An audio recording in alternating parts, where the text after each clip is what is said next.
Good evening, everybody, and welcome to the Noble Company podcast. This is our first podcast for this new season, and today we have a very special guest, Dr. Dion Greenidge from the University of the West Indies.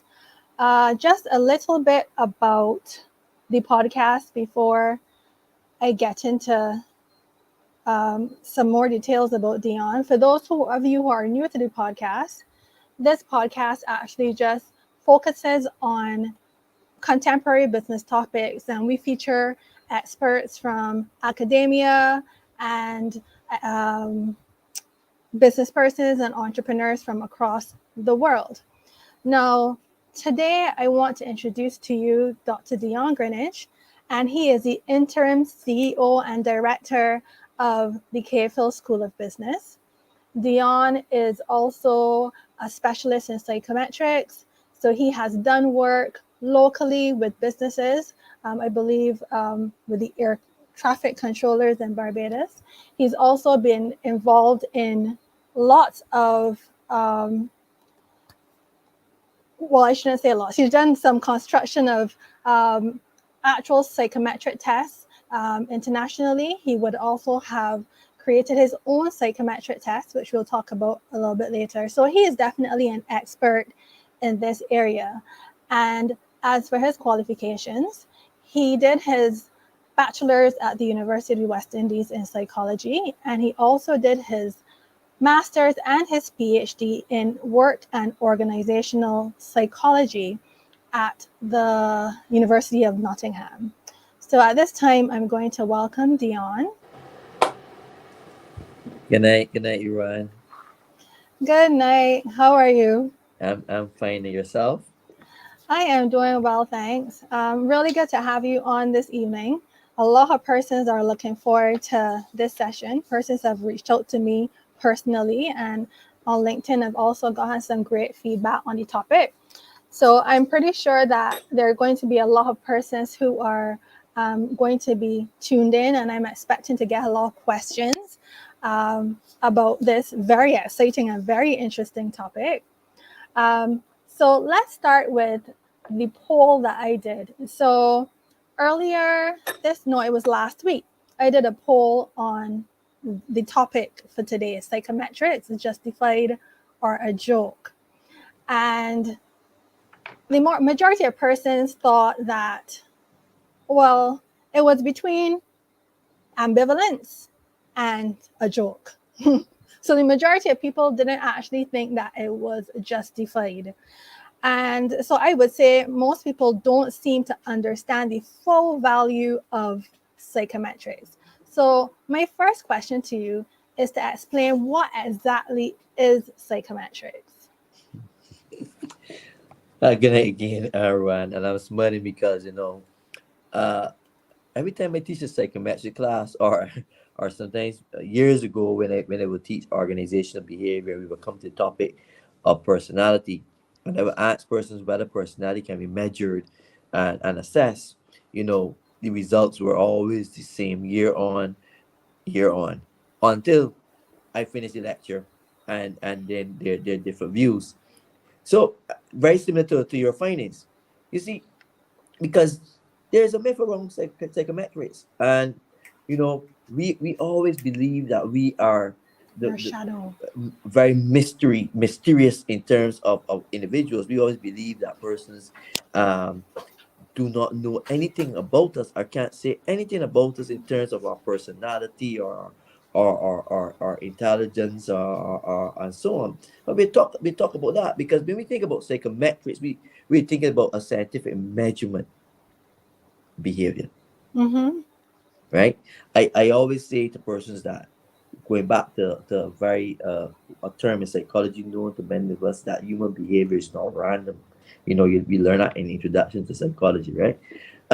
But so we think about measurement, and we think about a scientific measurement of behavior, and it is that understanding that our behavior can be assessed, it can be measured, but more also is that there is some predictability to behavior.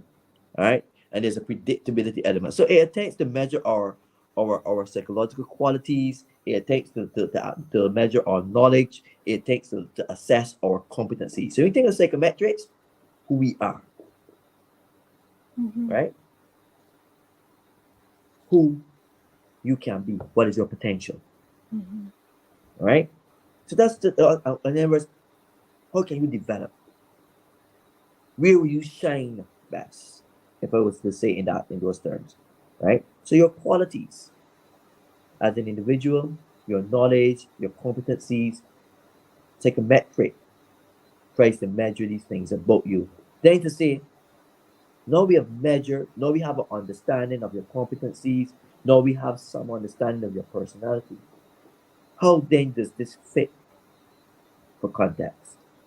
Whether it is environment, how does it fit the environment that you're in? Job. I always say, for example, that you can be a medical practitioner, but some medical practitioners, because of their personality, may best shine in an emergency department, and Mm-hmm. that person may best shine as a family practitioner, right? So it's really about that measure of your qualities, your competencies. Yeah. Okay. Well, thanks for that. So my question then is, why do you think persons are so skeptical about it? Um, I think because we also believe that we don't like to see that people can look in a glass. We say, well, and we say it's honest, it comes down to a very simplistic way of viewing it. Because you think, oh, because I look at you and because you walk by, I know you. That's not what psychometric is about, right? And everybody have this, it's about a notion. I want to be mysterious, right? Mm-hmm. I don't necessarily mean that so everybody come and say, okay, that I know about you, right? But think about this: when you are giving speeches at birthdays, you say something about your friends that you have met and you have known over a period of time. So you have been able to analyze something about your friends. You go into a work environment, and I'm sure that there's something you can say, or in terms of qualities about all of your work colleagues, right? Now that is intuitive because one might say that's not necessarily scientific measurement, right? But in reality, there's something that you can say about those persons because over time you have observed those individuals. If I was to tell you today, and this comes down to measurement, if I was to say to you, like for example, today when we do observer tests, so I can give an individual, say they've got actually 60 for simplicity, but we call it a other report, Okay. right? I can give a person an other report test, and that person complete that other report test. And what we've seen is that today, number of research has shown that in most cases, that other report and your self report, there's high correlation. So it means that people are able to really say something meaningful about our qualities, how we Mm-hmm. operate in a particular environment. Yeah. So people are able to say something very meaningful about our qualities. But I think it just comes down to sometimes a very simplistic way of viewing it. Mm-hmm. Again, the unknown about it, and when people become more aware, I think they understand that because we have done a personality assessment, right? Because we have conducted a personality assessment, does not mean that you know how I want to put it. It doesn't mean that we can then take you and put you in this box and pigeonhole you and draw the string and say that is you and nothing else, right? You recognize that there are a number of factors at play. Your environment, okay? Because well personality or well you can say personality sometimes our attitude and so on. Why there is a genetical element. So 50% genetics normally come from research on her of your personality comes from your genetic makeup. But we know that other What 50%, percentage? Sorry. 50%, 50%. Okay. Interesting. But then we know that other 50% comes from your interaction with your environment. Mm-hmm. Yeah. Your and as you develop as an individual. even though, you know, there's some kind of belief or there's belief, especially think about normal personality and normal personality ranges, that personality um could become stable or mature um when you are over years of 25, 30, just around there. you know what we recognize is that it's about adaptability, it is about maturity, and so on. So it's not about putting you in a box. What testing and what personality does is help you to understand something about you, and therefore it is also developmental. It's not only about using it for comparative element, for predictability, for how you might perform in a job, for example, but it's a developmental element. Mm-hmm. How maybe use personality tests, MBTI, which is a type test for, and that's more for developmental, or the big five that you would have said that person would have completed, Mm-hmm. um, which is more of a trait type personality, and I'll explain the difference because trait, you're talking about comparison, you're talking about attributes, you're talking about something that is predisposition, right? When you think about traits. So then you're saying that then you're taking into account that there is a genetic element. I mean, understand, as I said before, and there's also that element of influence and development. Mm-hmm. So back to the basics: nature and nurture, Mm-hmm. right? Nature and nurture. Mm-hmm. So it's not about tying a person in a box. It's about seeing who you are that allows you to develop. If I was to say to you, Ran, that Dion is an introvert, do you believe that? No, Dion.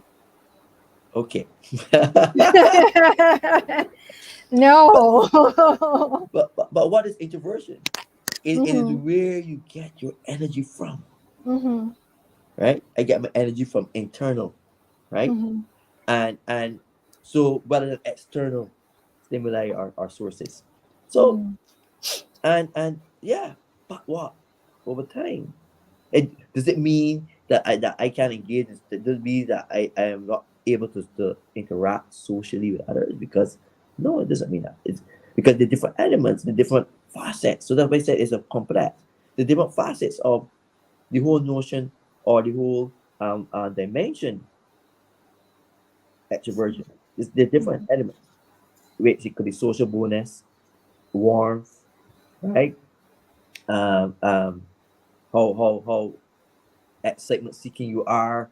There are different Well, there are different well, elements. let's Yeah. not get into those elements yet because we have to touch on those later. Yes, please. But one of the things that you said that was really interesting to me was when you're talking about the skepticism and not wanting to people to know to put you in a box, because that was an experience that I had um, when I had a psychometric test for one of my interviews, and I remember I went, I had the interview. Sorry, I did a test and then I got through to the next round and I went to the interview and they were like, okay, so we did a psychometric test. And my immediate response was, yes. And I want you to know that I don't believe in those things. Right. I was like, I just wanted to let them know, okay, well, whatever comes out on there cannot be trusted. And it was so interesting because I was tested based on those psychometric tests. And when I say that, they interviewed me based on the questions and my answers. And it was a good thing that I was honest because I'm an honest person.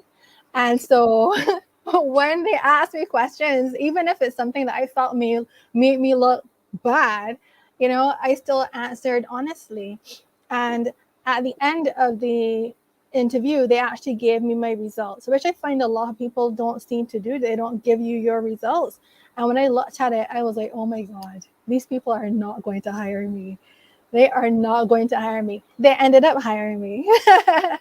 um, but I think it was really useful for me as a tool because what I was able to do is to take the results and really look at myself and say to myself, okay, like one of the things, if I'm going to be transparent, one of the things that was said is that I don't care why people do the things that they do, right?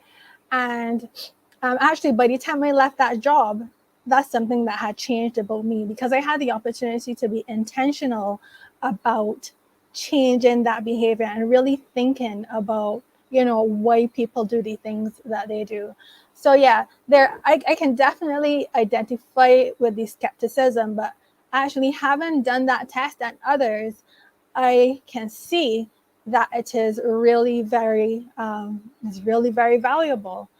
I want to talk about the science behind it, but before we go into that, I want to take a few comments and questions. Shane says, I suspect if more organizations who did testing shared the reports with the candidates, there would be less mystery and fear around the assessments. That is so correct. Yes, JD's music lessons, that was Barbados. So thanks so much, Shane, for your thanks so much, Shane, for your comment and for signing in. Yes, so it was a company in Barbados, JD's music lessons. And then I believe that Jerry had a question a little bit earlier. Um, But if, can I weigh in on the whole comment of sharing reports? Because sure. really what should happen in a testing session is that, and especially if it's done if it's done for organization, especially for selection and recruitment purposes, or even for developmental purposes. There's a client report, and then there should be a feedback report also to the individual who has completed the test. And sometimes we don't always follow that step, but there should be that feedback report, and that feedback report serves a couple of purposes. One, it serves the ability to for clarification, because remember, when you have done a test, it is how you would have described yourself. Yes. Okay. And sometimes it helps in clarification. It helps for us to build kind of a triangulation as you do your analysis of that particular profile, right? Mm-hmm. For suitability. So the feedback, I believe, is not just to give the person results, uh, but it also serves for that clarification and that triaging, and also serves for that triangulation as it relates to the profile. Mm-hmm. And that's the step that should be done. Okay. All right. So Jerry's question: given the nature of humans and human behavior, which often is impacted by a range of dynamics, can a psychometric measurement on one day be different to another due to the circumstance of the day and extension? How is human development factored into the measurement process? And I guess, Dion, this is where you can, after you answer this, you can kind of go into the scientific part of it. Well, the thing about testing and assessment, and we do understand that, and I'm going to say this up front, that yes, context is important. Context will be important when doing a personality assessment. What, or any assessment, what are you doing the psychometric test for? Okay, let's start there. What are you doing what is the purpose of testing? Because we talk about validity, which is what I'm measuring. So when I use a tool, or instrument, or test, different terminologies that we will use. When I use that instrument or test, that instrument or test is measuring what we expect it to measure. Okay? So that's validity. It is measuring what it's supposed to measure. If it's supposed to measure your math ability, it's measuring your math ability and not your verbal ability. Right? That's one. Two, reliability. Reliability, we talk about consistency. Right? So if we was to do the test a number of times, not my language now. I think I'm not going to say same score. I'm going to say similar score, similar ranges. And so, because there is error measurement, and we calculate error measurement, and we recognize that there is a that what is the measurement error? What are we allowing for? Whether that is 5%, 1%, 3%, what is the measurement of that we are allowing for? Right? Because You may be 95% confident, but therefore there's 5% chance that, it will not necessarily go, So in other words, you're confident in the book. You may be uh 90. You may get a score of 90, right? But depends on you may have a score of 90, but you may have a confidence interval that ran 91. Just to be simplistic, you may have it running let me say 80, 80, 86 low scale, 95, 96 upper scale. So in other words, the saying there's a range, and somewhere in that, in testing, you lie in this range. So that's your confidence interval.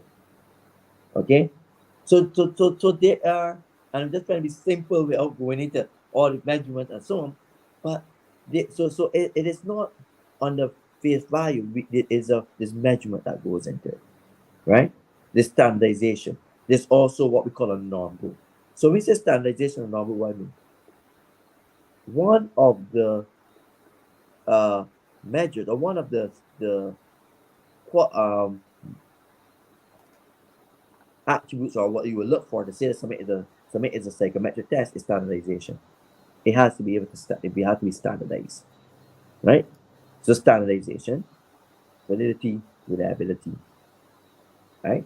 So you want standardization, and therefore you're ensuring that your testing is under particular conditions. So if I test you, Rod, I test Jane, I test Anne, you want to maintain standardization of the administration of that test. Okay? Now, it's not to say that Jane was not coming to do the testing and she came down the road and there was traffic and she came in sweaty and so on. That's possible. Today, it's not to say tomorrow, she wake up, she got some good news and she come to do a testing. But we are saying with the confidence interval. So between 91 and 96 lies her true score on that particular domain. Right? So that you are so that you take into the factor those externalities.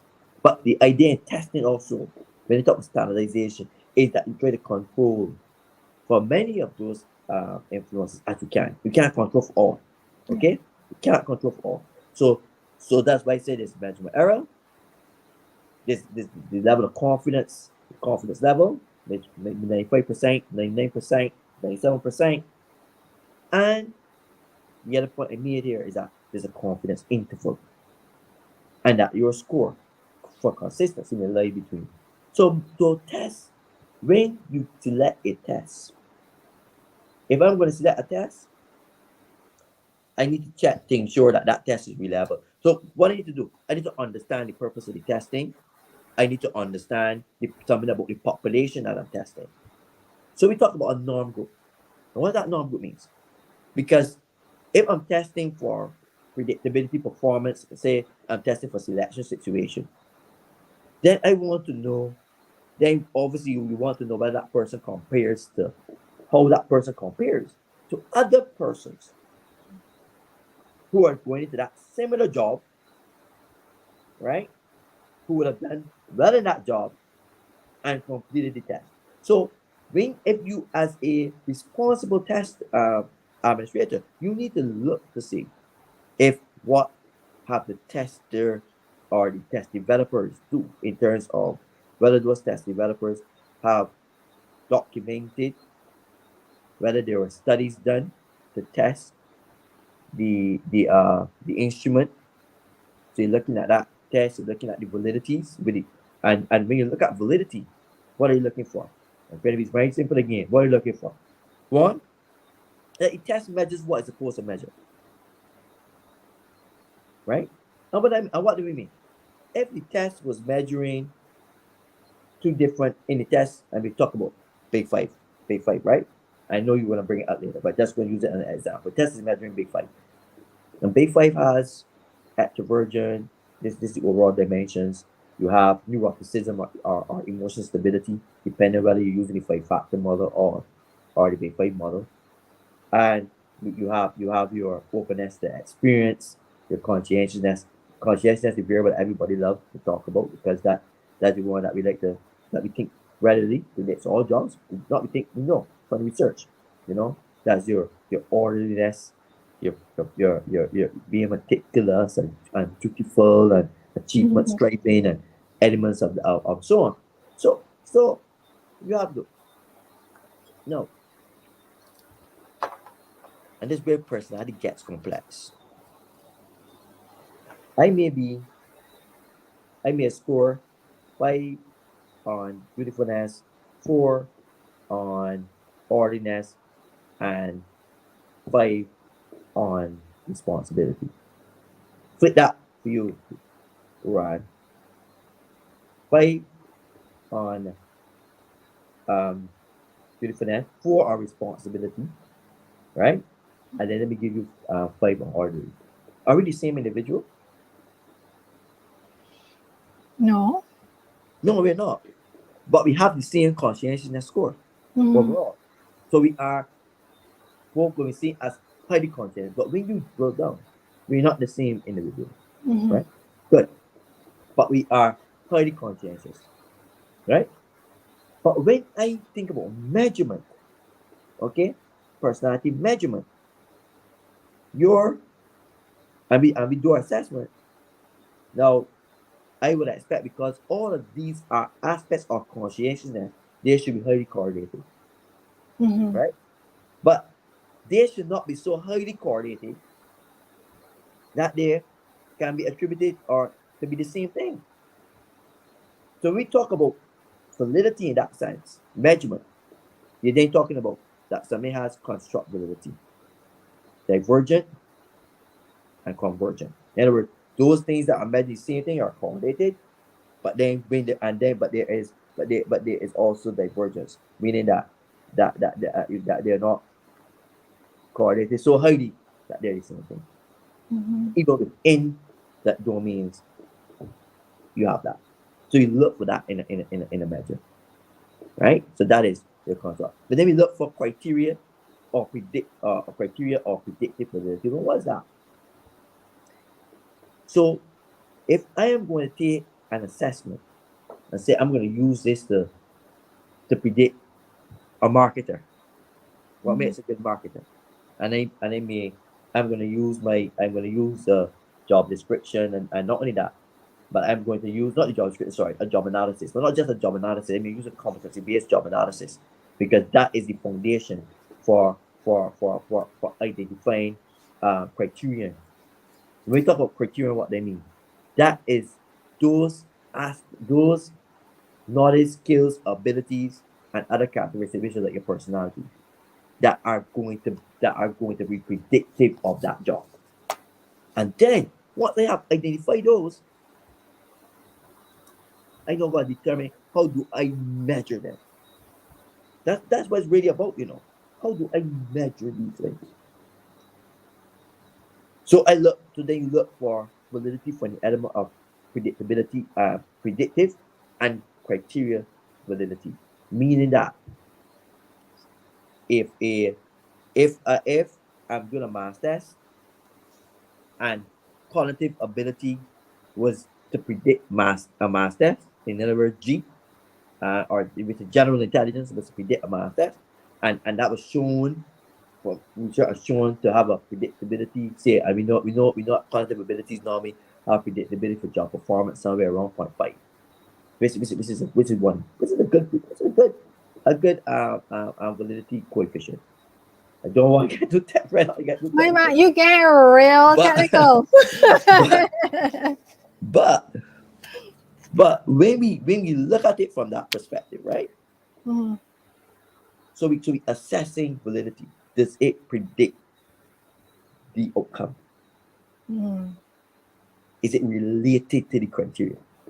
So Mhm. you don't want to use an instrument that should be measuring your verbal ability or your verbal performance, and then use it to measure how good Yeah. you're going to be in calculating. For example, if the job for calculating maybe a a, a declare something, and you want to be able to use the right test. So first of all, you have to identify the outcomes, and you map your your assessment or what you want to use for that outcome. But then remember, again, I said it's the purpose of testing because it's different purposes of testing. That in that element, I'm looking to test for selection. So I'm And saying that I'm trying to predict. I'm trying to predict future performance. So I'm saying I am selecting you for the job because you are the person that is going to give me the high performance in the future because your profile, knowledge, skills, abilities, other characteristics, potential matches those persons that's why I talk about the norm group. So mhm. you look for a norm group. So whether that test developer has developed this with a norm group so that you have a comparison group in which to compare that the scores against persons from your norm group and how those persons then perform or like to perform in the job.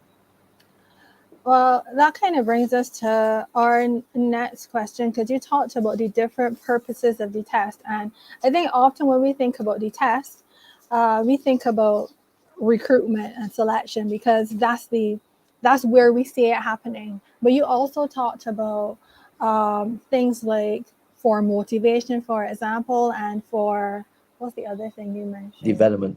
Right, for development. So can you share a little bit about those?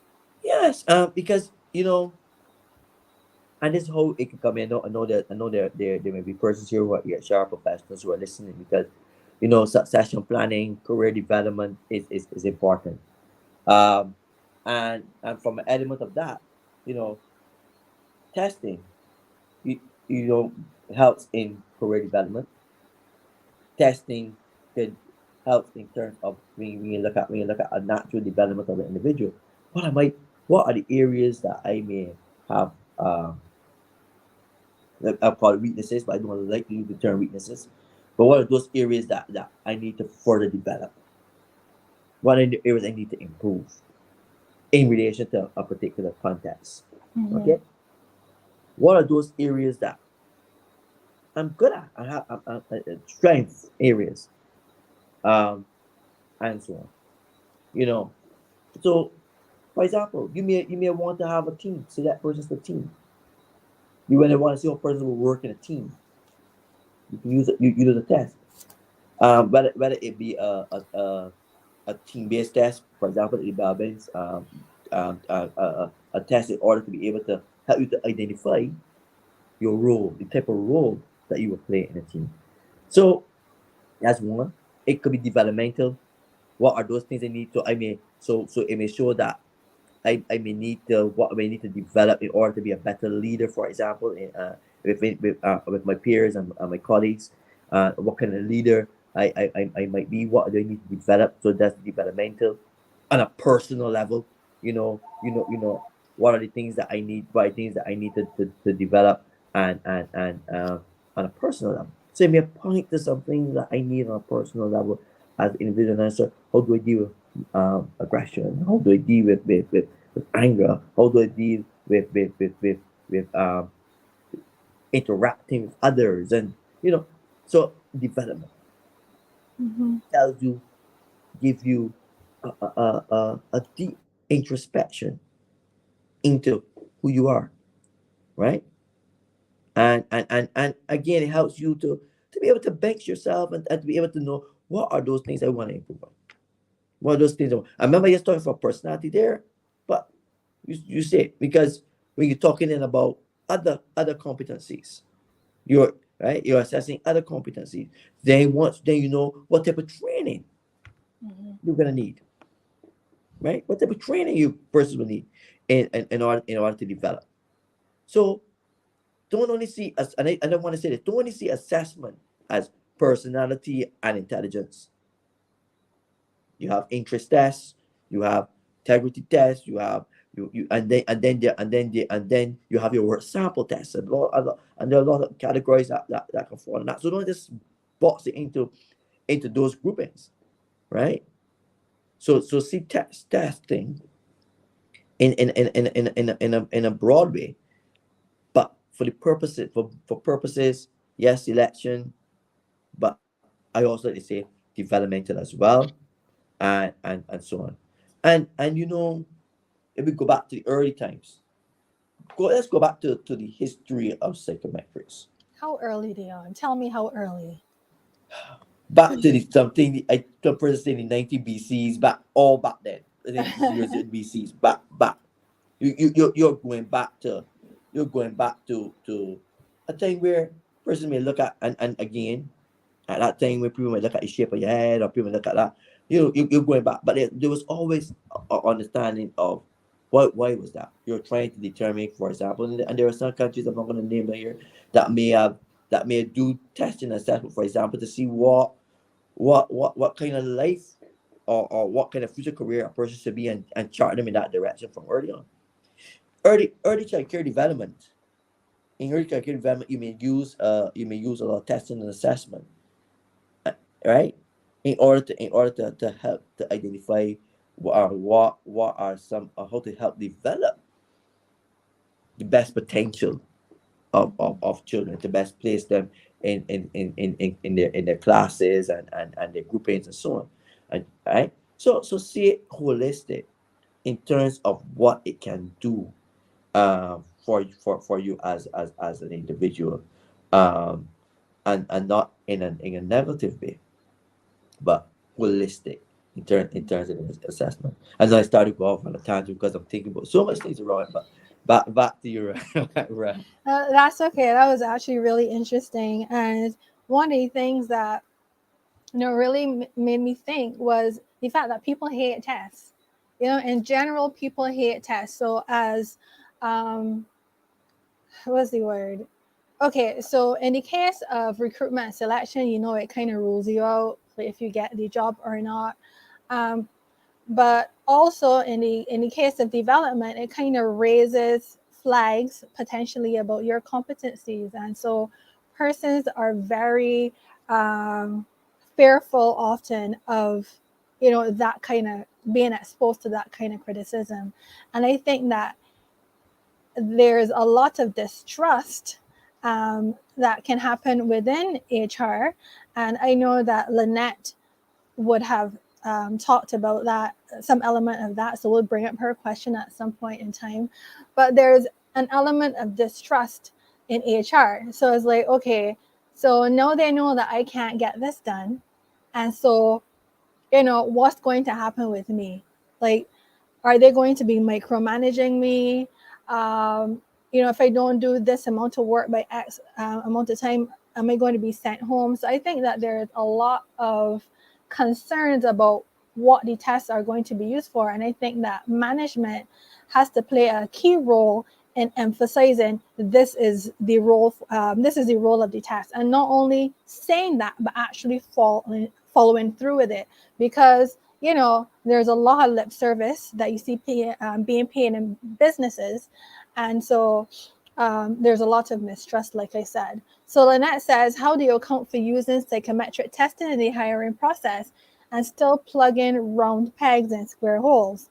When employees know these tests were done, and yet the person hired lacks the capacity to perform, there's increased distrust in the process. And I think that distrust extends beyond recruitment and selection, but also into other types of testing that you would have mentioned.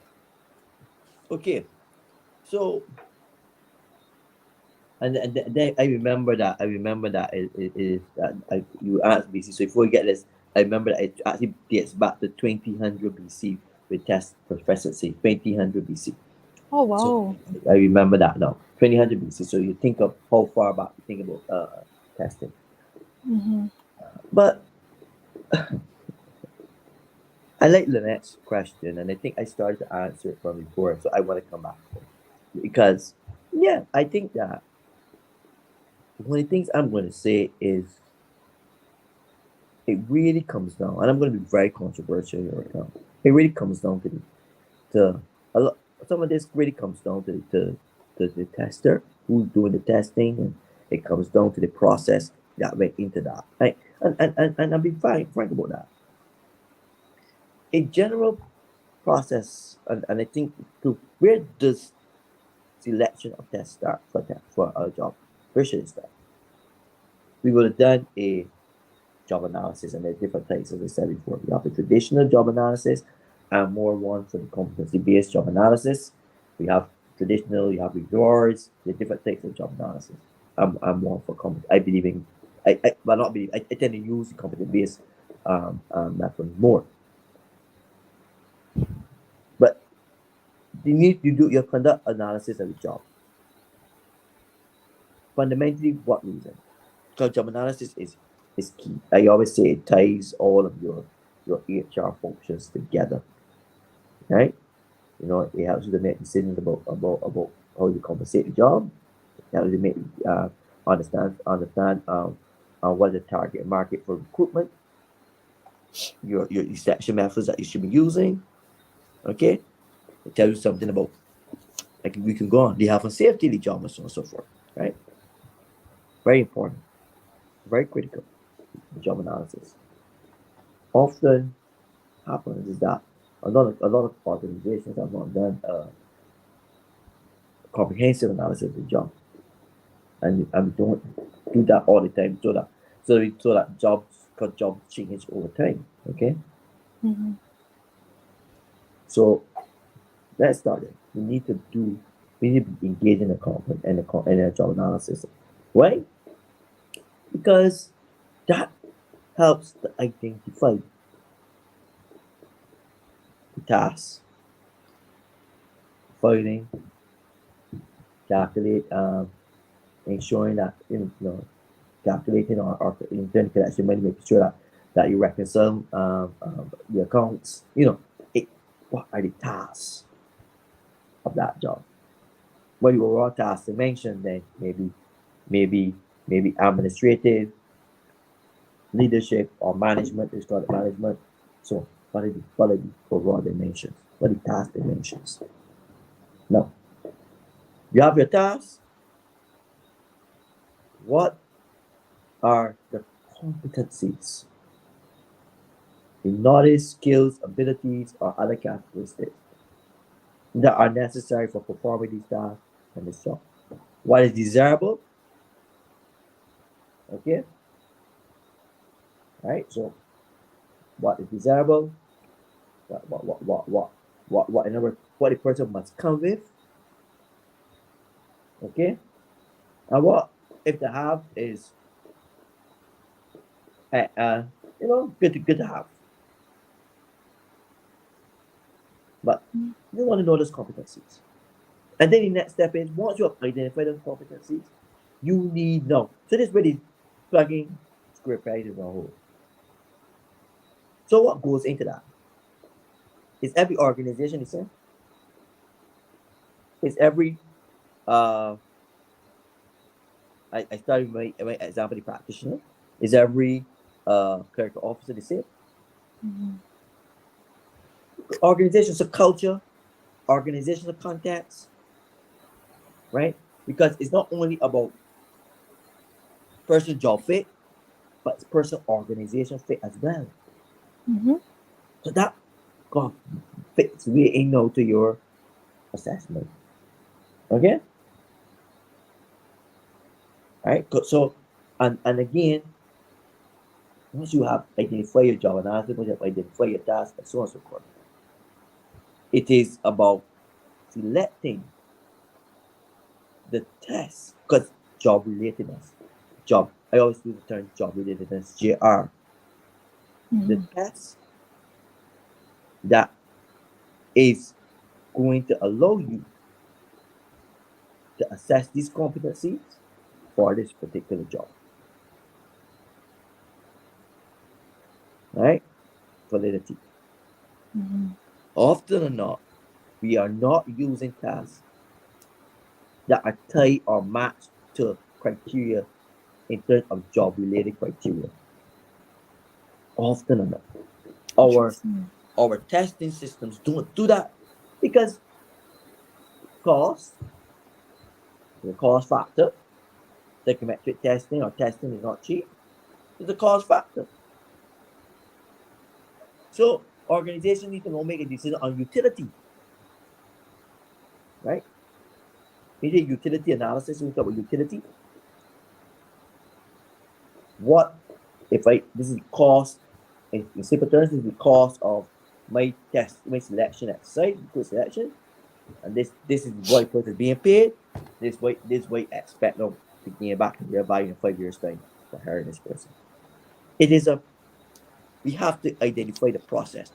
And the process of recruitment and selection, let me say, because recruitment is the first stage in the selection process, right? The process starts and it ends with with your socialization. And therefore, at the end, you're onboarding Mm-hmm. into that organization, right? So onboarding is because as much as sometimes you have bad hires, sometimes you have good hires who turn out into bad hires because of some of the internal processes and so forth. True. So so it is a process that you really have to sit and you have to study. You have to go through it. It is not perfect, and I'm going to say that, even though because I, psychometrics is my area, and I would like to be biased to say Yeah. that. I'm also realist is saying we understand that it's not perfect, but you want to go through the process, and the key thing there is selecting tools, your psychometric tests to map effectively validity in terms of your job related criteria. Let's talk about interviews then, Gwen. Interviews is a psychometric test. You know that? Well, that You know makes interviews. sense. Interviews are part of okay, good. So let's talk about interviews. Mm-hmm. So you have different types of interviews, right? You have your structure on structure, your semi-structure interview. Structure interviews tend to be higher in terms of validity, in terms of the things about when we take all of the I didn't have my stuff work. I would have pulled up a validity table and show you the validity scores for each psychometric test and how they perform in relation to job performance, predicting job performance, right? All right, interviews, structured interviews. Believe it, structured interviews can be good, but when do I use them? And these are things we can debate. What is the purpose for interviews? When do you use interviews in your selection process? Mm-hmm. Now, I'm one of the people that believe in a structured interview that their scores. I I was mean, just about to say because you're a positivist. well, who told you that? Who told you that? Who told you you that? you taught me, so I know you're a positivist. It is. It is true. It is Mm. true. It is true. It is true. And I always remember walking from uni. This is when I was at university, not having a night. Coming from doing our psychometric qualification. I think it was level B testing, which is personality assessment to get your licensure. And myself and a good friend of mine, Jessica Dunn, who's a Jamaican, we were walking, heading home from uni, and she's very much not a positivist. I'm a positivist, and because we were going to psychometric, we were heading home to prepare our for our feedback simulation with our clients that we would have assessed that day as part of our assessment for our level B certification. And we were going down and we were talking. And she said, "John, because you're a part of it, but you can't always say it that way because." And then the question she says is, uh, is this submit as a new key or as a to a door and our original key because not something you buy a lot you get a lot with two keys. Yeah. So that's the question for those over there. Is there something as an original key, right? And we can have that and then on what the answer will be. Let's see what the answer will be and by the time we come to the end of this, right? Let's see what the Is answer there will be to such that. a thing as an original key? Okay. Let's see what the All right. answer will be. But that goes in yes because I'm a part of this Mm. and I believe in iterative scores. calculating iterator reliability to see if we are all really assessing this person as integrated on a scale in the same way in the interview, right? But interviews can be for different reasons. But when should they come in the process? One. Should we be using something like a pre-employment test? So again, my best, I'm for pre-employment test, which comes at the beginning to start to you say rule people. Oh, I'm not gonna say rule them out. I'm gonna say which looks at selecting persons out who are not who does not match yet the criteria. And that will be at every stage. You selecting out persons, right? You right. And you make a pre-employment test. Because I like to see an objective assessment, just an objective process. I think that we rely a lot on interviews, but I'm not gonna argue anyone who comes and say, "But Dion, they have worked for us in the past." They have worked because many reasons. Maybe we get lucky. It's a small society, blah blah blah. But I find that we need to look at the process. If we're going to do an interview, what is the purpose of the interview? Because remember, coming back to that, knowledge, skills, abilities, other characteristics. What from these tasks? What will you look here? What is your interview supposed to be measuring? What are you looking for from the interview? So, and then Dion, you interview to that. Yeah. I have a question for you. It's a little bit off the topic, and then I'm going to go to our comments. So, you don't believe in situational interviews? But situation interviews are good questions, Okay. You could remember, I could put a score to that. To that. Okay. Yeah. All right, boy. I can send a Rubik and I score because situation and I prefer situation. I like situational no questions because they allow you to see how the person reasons and not the body come again. Nice story about the because no people sit down and think, well, what a real good story I'm gonna give. I'm gonna tell. No. You're listening for the reasoning. You're following how that person understands what you're answering, and you're looking for the behavior. But then when there's a situation question, the biggest what the most important thing you're looking for, what are the behaviors that you are looking to assess from that situation? What are the behaviors that you're assessing? All right. So let's get some of the comments. Let me see. Curtis, any comments?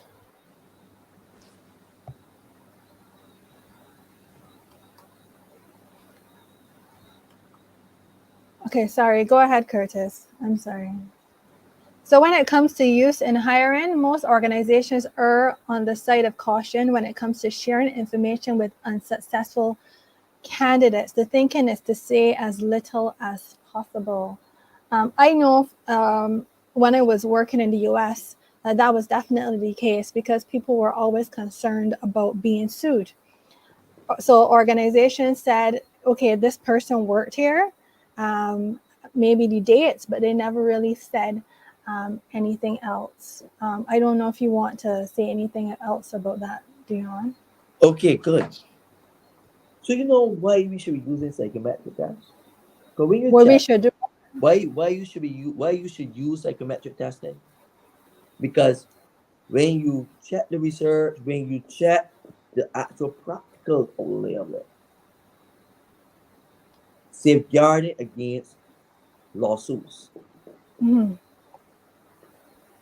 is one of the benefits of utilizing psychometric. Interesting. Because once you follow what I said before earlier, you are looking and those because when you go you're looking at standardization, validity, reliability. You are showing job relatedness. Okay. That you're using job relatedness. Often when and I will say this right, I'm not gonna say too much on this, but we in the Caribbean sometimes even in interviews ask questions that are already not related to job. And those Mm. things, so job relatedness. So let's go away from this session. The term that Dion has left you with is job related. You must ensure the test, whatever you're doing, is related to, have been shown to, and proven to. That's why going through the psychometric process is important, because you're documenting those things. When the person is able to go and say, well, look, is this selection exercise just? Because that's what it's about. It's about justice. Is the selection exercise just?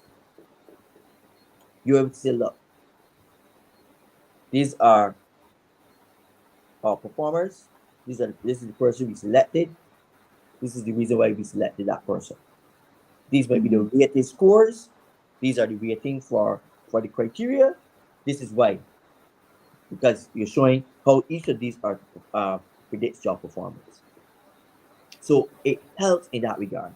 It really helps in that regard, in how Makes you are able to sense. defend, right, Mm-hmm. your psychological process.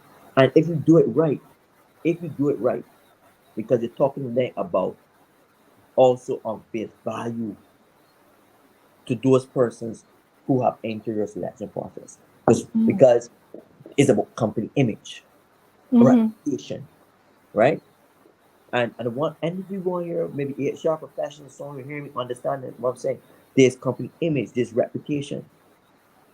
Your selection and recruitment exercise is the first interface that your future employee has with you. If it's not, if it's not, and that's an internal person who ended up with a job who was already an employee. But also persons in your organization who are internal, who may have applied for a job and did not get it, they also must go away feeling that it was a just exercise. Do you know how much of the exercises that I've done for companies, not just in Barbados, in the UK, Italy? I can tell you, but persons have always said to me, I have seen what you're testing. I can see the value. That is what you have to aim for, because that's the image. You don't want the person going away bitter and believing that this organization have done them an injustice. Because if your organization look at the bottom line, that's the way they're going to tell the friends, the family, and so on and so forth. So it's all up. So you have to see the wider picture when it comes to your processes. So ensuring the crew, ensuring that persons are able, right, Mm-hmm. to feel, even though I get the job, I feel that the process was was Mm-hmm. was was a just one. It's critical and important. All right. So Shane says, and this following on from Lynette's point and yours, Dion, I think it's really important. Unfortunately, a lack of training in the application and interpretation of testing contributes to significant fallout later on. And Definitely, Shane is good in point. HR. I mean, and Shane also understands the whole Mm-hmm. notion of using testing and selecting. So I wouldn't expect anything better from Shane. That's it in a nutshell. That is Yeah. it, really, really there, and it really comes down to sometimes the persons who are really administering and interpreting the psychometric test. All right. Any more comments before we move on? Okay, so Wendell, as with these tests that are done, we are asked to give our first thought that comes to mind. But yet, as individuals, we have mental growth that allows us to adapt the policy of measure twice, cut once, where we evaluate our own thoughts before we make a final decision. Your Hmm. comments? I First, I'm going to say a very profound statement. A very, very profound statement. That's what I'm going to say. And look, you know, we are really discussing a it is simple but yet complex, right? When you and Ben is right, your frame of reference. That's why when I take you early feedback, that feedback interview with the person with a complete test is an important exercise, right? Um, because Again, the frame of reference, the frame of mind, the context, what if that a person was thinking in terms of when they complete a job, when they complete the test or not. We're weighing what have an impact, right? So I'm not going to say no because the frame of reference, the frame of mind, how you view. But you know what? But doesn't that still tell me something about you? Because your frame of reference to how you respond to the question, so it tells me something about you, Mm-hmm. right? That is important. Mm-hmm. All right. Okay, let me see. I know in the comments we had, let me see, we have Malicia. She says, how much value is placed in these tests and interviews? Um, Realistically, Dion, and I know that one of the things that persons would have, one person would have asked me prior to this session was, are these tests just done to tick a box, or do people actually, we can look at it within our context, in our Barbadian context, organizations just ticking a box, or are we really using these the way that they're supposed to be used? I think Sheen being on it earlier, and Okay. let's go back there. Let's go back there. Whether it Mm-hmm. is the individual, the person who is completing the test, who is like administering the test, or whether it is sending the organization level. I will say that some organizations, it, for some organizations, it might be ticking the box. They may not be using, but it comes down to the person that is The tester. the tester, or that person, that consultant, that person that they have employed or they're brought on to guide them in the process, right? Mm-hmm. How does that person give that what is always called, what I always say to my students, process consulting. So that person teaches them as to Mm-hmm. what they should be looking for and what they should be expecting and things for the process, right? Because Mm-hmm. or not, it's just gonna be ticking the box. Mm-hmm. When you so the psychometric test comes before the final interview. But you know what it does? You see the same situation questions that you talk about, Ryan? It will help you to know what situation or the type of situation question you should be asking the person. Mm-hmm. What you what are some areas that you may want to weigh in on in relation to the interview. So it can feed into, especially the person that can feed into the interview, right? Mm-hmm. And that way you don't get that deep, rich information. And we'll talk about the triangulation of your Yeah. methods, right? And that is important. But if we just doing it, boom, the person is extroverted or the person is calm, can be or work well on will work well under pressure. Okay, yes, right. But it may tell you that you know what, this individual may not work best with team, and and the person may go into leadership role. And you may say the person, tell me a time when, okay, you led a team, or tell me a time when you lead a team, there were challenges. How do you go about resolving those challenges?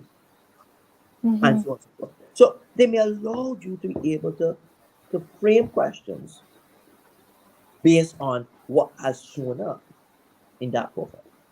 Again, But sorry. job relatedness though. Back to the job relatedness. Yes, we are. And that's exactly what I talked about earlier with my experience with psychometric testing, where they interviewed me based on my results. And so they asked me what I would do in different situations, and then they checked to see if it kind of matched up with what the results actually said. All right, so moving on. So often I hear people say things like, um, "Let me see how I can cheat this test." Uh, and that's because people are of the opinion that there's a right or wrong answer.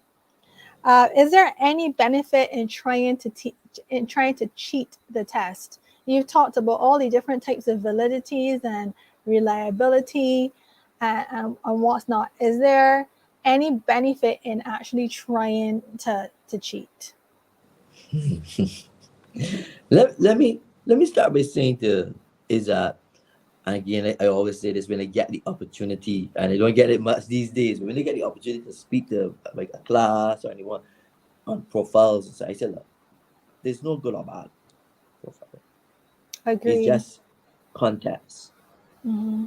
It is just context, right? Context, and that's important to understand. So persons do going to test because if I like to use the conscientiousness trait and its subfacets for this for when we talk about some of this, because people think, everybody looking, people want to feel that you're industrious, punctual, basic, so you're meticulous, pay attention to detail, you're well organized, you have a level of dutifulness, achievement striving. People say, achievement oriented. I could continue the list of the different subfacets that have turned up in various different models for consciousness. People that are conscientiousness. So I go in the and it says, something question. It says something around paying attention to detail. Uh, and I double check word to ensure that is correct. I just use that as an example. Strongly agree. Right? A person may say, I'm looking for that. But the reality is people will socially desirably respond. People will socially Desirably respond. exactly social desirability bias. Uh-huh. Right? Mm-hmm. That will happen. Mm-hmm. I'm not gonna say it will not happen. Person may engage in impression management. Mm-hmm. They're well instruments, and there's always a thing line I have to go to and not go any further because they're thing line that we have to go to a psychometrics and not any further. So I'll just go to this thing and say that there are checks, right? There are things you look for, but people will socially desirably respond, and you look for those. You look some of these checks are inbuilt into the measure, all right, and so on. There are things you look for. Let's let me put it out. But that doesn't mean person will not socially desirably respond at all. Mm-hmm. Okay? And this is not personality nor the normal ranges, but a sociopath Mm-hmm. can probably answer an instrument, give you people responses that might be desirable, for example, right? But you have to know what you're looking for. There are checks inbuilt, but that don't mean that person is not socially desirable respond. That's how I prefer to answer. That's how I prefer to answer that That's one. no problem. Yes. I know somebody said to me before this session, I've had quite a bit of discussion before the session. Somebody said to me, well, they're going to ask, well, they've been tested and asked if somebody steals from the organization, are you going to tell on them? And they're like, no, I'm not going to tell. But in the test, they're going to say yes because that's the socially desirable answer. And I think most people are going to say yes, even if that's not the case. So there are some things that people, I imagine, will always, put a positive response to. Well, Um, Go I, ahead. it is, as I said, they were so detailed. I mean, I've seen the apple, and yet I've still not seen the apple. Mm. You've seen an apple and yet you've not seen an apple. Mm. That one gone over my head. All right. So, um, So I shared a little bit about how I think I benefited from doing the test with a company. So being tested by a company, but I've also done the test that we're going to be talking about shortly, the Big Five personality test, which is, an area that you specialized in. But I've also done the Myers-Briggs testing instrument. And uh, I think those were actually really helpful for me. I think, especially the MBTI, because I realized that there are things about me that there are things about me that I'm sometimes like, why am I like this? You Mm-hmm. know? And then I realized, okay, so I'm not the only one. There's, only like maybe 2% or 3% of people in the world who are like this. And so that is why you can't necessarily find others that identify with you. And I think that for me, that brought so much, I don't want to say a closure, but it brought me so much relief. I felt like a normal person, you know? And so I know that that's the benefit that doing the testing has done for me personally. What do you think are what do you encourage persons to do some of these free tests that are offered online? Okay, so I would encourage persons to take the opportunity Mm-hmm. and this is something like when I was doing my PhD and I was creating the skill that was part of my PhD. We you know students volunteered. There was about 1,000 students at the Cape campus volunteered. That was students back then, and Mm-hmm. we're very grateful to them all. And I was doing work at the time. I was also working. I also was we were doing a instrument or tool, piloting an instrument tool here as well for organization out of the UK. And the so one of the things that I would encourage a person at the time to do is to take part, and they with a complete about 11 different personality tests. All of the major personality tests used in industry for jobs. And I encourage persons to take the test at the time to do them, because you want to get that awareness. First, you want to have practice in doing it. Mm-hmm. Yeah, practice in doing a personality test is important. And as I said, you get this awareness, development purposes. So I encourage persons to do them.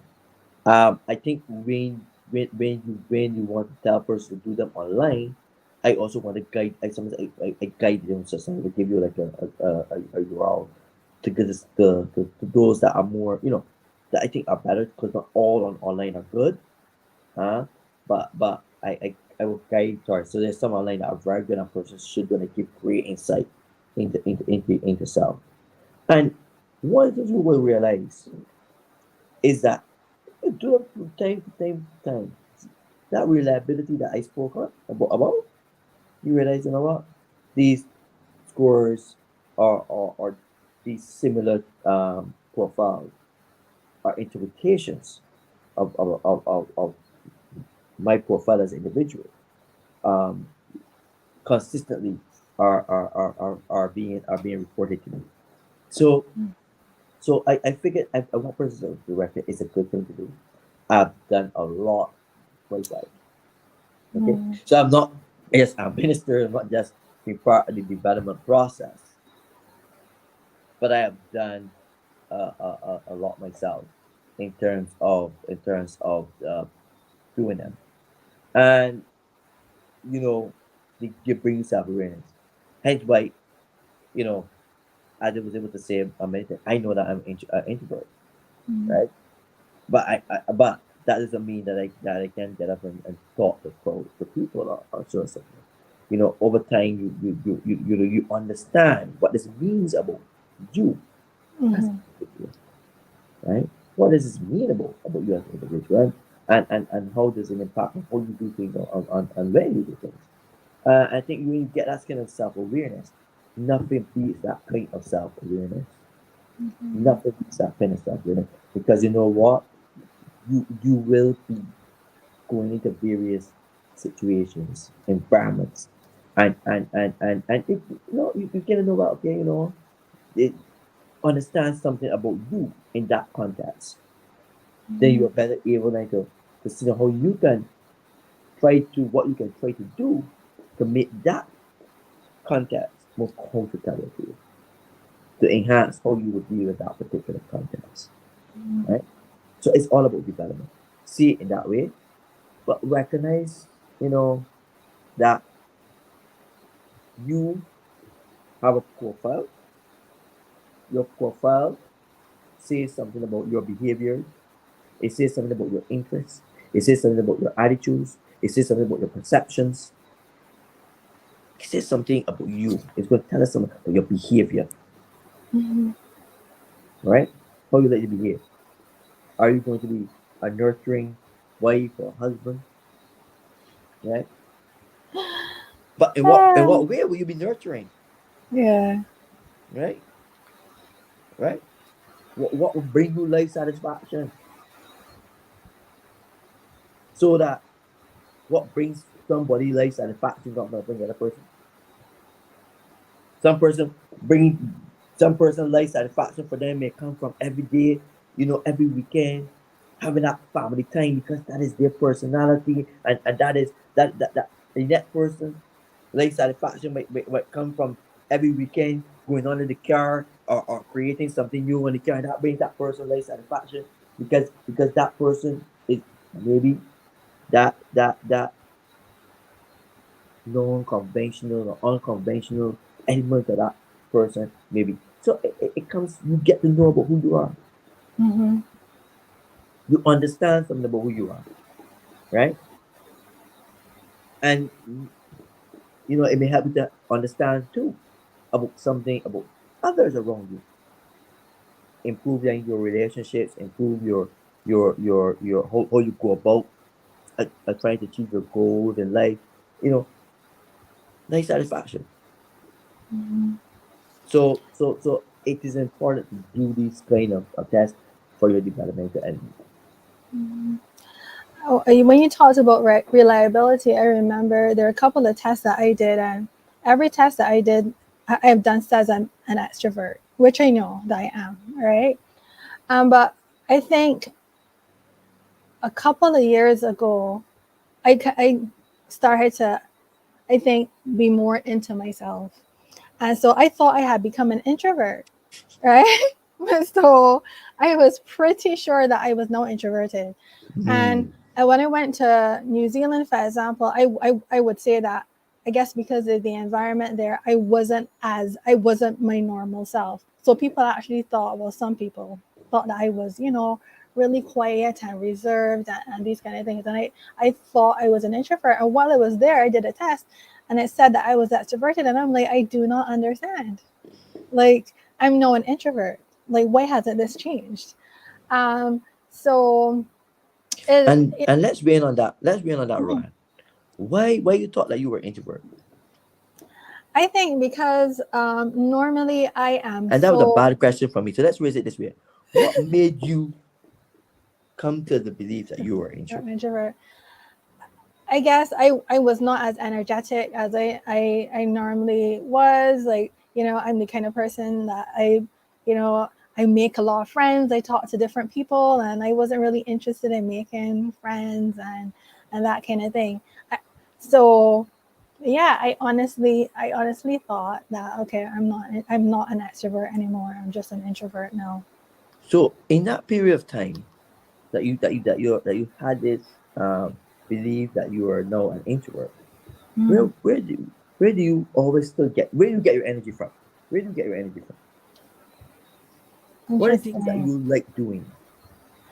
I like going out to eat, hanging out with friends. Like these kind of discussions, like I'm having with you now. I love to talk. Mhm. I love to have a good conversation. Did you stop doing those things? Um, did I start doing on the level that I normally did? Yeah. But why? Were your friends in New Zealand with you? No, no, they weren't. Yeah, yeah. Yeah, right. Hmm. But Do you still have the capacity and Yeah. you dare to meet new people and meet new friends? Yeah. Did that change for you? No, no, I didn't. No. Again, it was a little bit scaled back, especially in the beginning. But no, not really. Mm. So what changed for you was context. Yes, yes. And that's what I realized. I realized that it was, it really was context. Is I was in a different place, so I behaved different, but it didn't mean that I was different, yeah, which is really interesting. And, going back even to HR and workplaces, that's where you can be one person at work, in one work environment, and somebody else in a different work environment, or one person at work and another person at home, because the different contexts bring something, different out of you. So I always use and you an example that I use very soon, and what you've just described is a very similar example that I use sometimes when they teach psychometrics.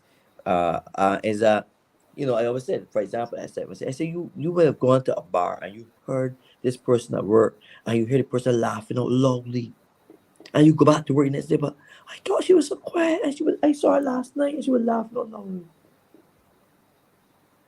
But isn't that she did still had um very high scores as it relates to introversion dimensions, and right? No, it's just that she was comfortable among people that she knew, Yeah, yeah. perhaps her friends, and so on. So Mm. it's not a box. It's not that you're that you're not adventurous. Mhm. You're either adventurous or not adventurous. It's a skill. There's a scale. So let's talk about scale now, because I know that some persons would have taken the test before, and we don't have much more time. Um, some persons would have taken the test before, the Big Five personality test. So tell us a little bit about that test. Okay, so the Bay 5 personality is a trait and oriented test. What a trait means, um, that we're talking about, as I say, is attributes. We're talking about predisposition, so it's not a type. So a type might be something like an MBTI. Anyone here knows when we say MBTI, what do we mean? When a person says you're either introverted or extroverted, Yeah. that is that is a type.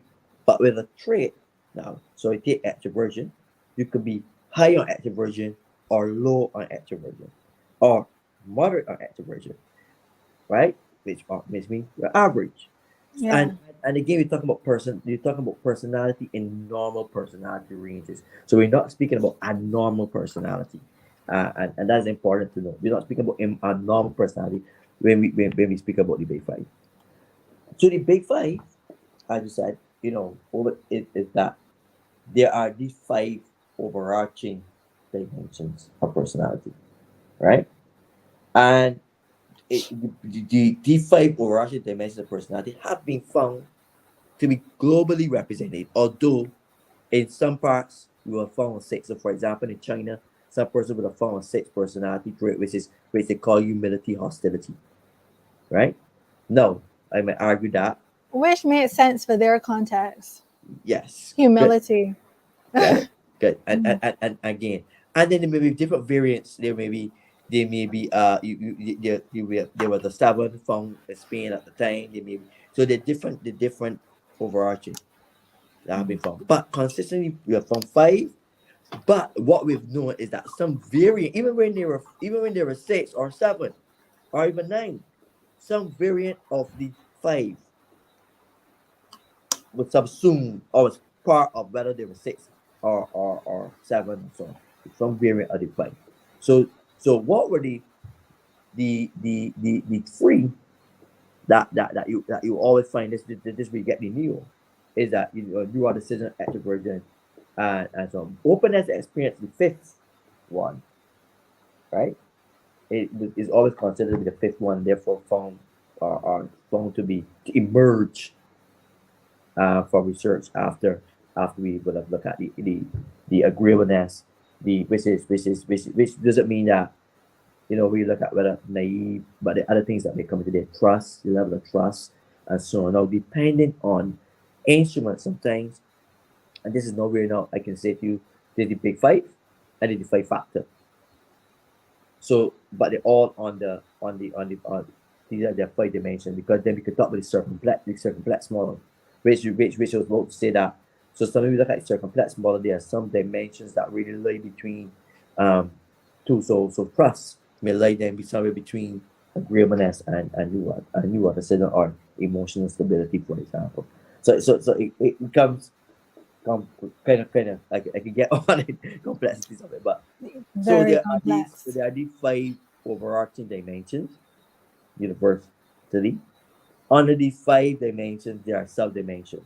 Now, depending on the instrument you use, depending on yeah, that they could be the number of the sub-dimensions may increase or decrease.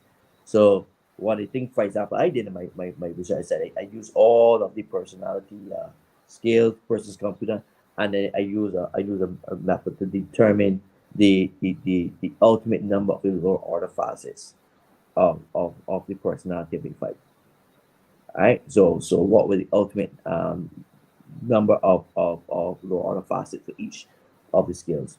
So we know what falls under them and what the ultimate number. So whether there is achievement striving for industriousness, conscientiousness, and so on. On the emotional stability, sociableness, warmth. You can get excitement seeking, adventurous. You come down to openness for experience. As a overarching, and if an openness experience will be in that facet of personality, will be in that dimension of personality that has not consistently predicted um, performance in job. It has predicted other things, so like creativity, and innovation. So actually, creative innovation. So actually, those are some of the dimensions that you might find coming under openness experience, where you And might I was look at. actually just going to ask you about that. Like, Mhm. can you tell us like some of the personality traits and jobs that would kind of be associated with them? So like Yeah. agreeableness, like, Well, you want a police officer not to be too disagreeable, okay. but you don't want him to be too agreeable either. Exactly. Moderate. That was just being fun, right? That was just being fun. Yeah. Right. Okay. But and managers, Yeah. you don't want managers to be so agreeable that they're naive, Yeah. and you don't want them to be so disagreeable that they can't compromise. Hmm. For example, right? So so so some traits are good predictors of performance in jobs, across jobs. Conscientiousness has been shown to be the most salient predictor of job performance across Okay. jobs and occupations, right? But then there are other traits that predict depending on the job or occupation. So extroversion, if it's a service level job, extroversion will predict service level jobs, and so on. Knowledge workers tend or knowledge jobs tend to be more predicted by by by by by again, you want your openness experience. But then this openness experience is important for trainability. Mm. So it tells you whether it predicts trainability, whether that person is going to be trainable and so on, right? Interesting. Yeah. So it is it is when you think about it, it is very interesting as you look at predictability of the facets across jobs. For example, you won't want a pilot to be higher in neuroticism, will you? That they're anxious and as that, and then something happens, and you want that person to be able to be calm under pressure, and Hmm. so on, right? So Hmm. also doctor, you want that. I would want a surgeon who you know that. So they all be some of them may be predictive of certain job and so on. So and then it can get more complex when we start talking. We want to match then specific traits to specific jobs. So you come down now to these subdimensions. So even when we come down to the lower order facets, which is those traits now that make up the overall domain, they might tell us something about even further tell us something about how we predict. for Mhm. jobs and so on. All right. Well, thanks for that. Um, let's see what we are seeing in the comments as we're about to do some wrapping up. So Andrew Ivor, certainly few companies have progressed beyond their paradigm of 10 years ago. And I would say yes. Yes, certainly. I don't know where Andrew Ivor is from, but I would say I agree.